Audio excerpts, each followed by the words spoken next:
আসসালামু আলাইকুম। চলে আসলাম আজকে আরও একটি নতুন ভিডিও নিয়ে। তো আজকে আমি আম মাখানো খাবো। আমি আমার সব ভাই-বোন।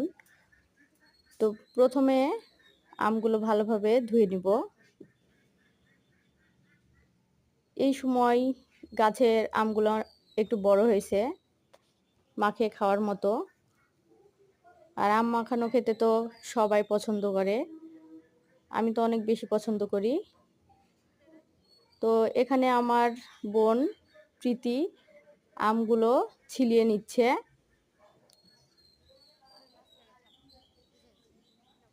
আম প্রায় ছিলানো হয়ে গেছে।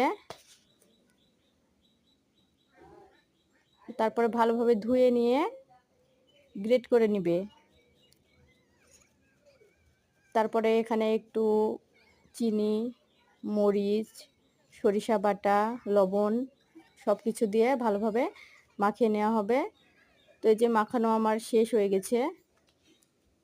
এখন আমরা সবাই বসে বসে আম মাখানো খাবো। তো আমার ভিডিও যদি ভালো লাগে তাহলে আমার চ্যানেলটি সাবস্ক্রাইব করে দিবেন।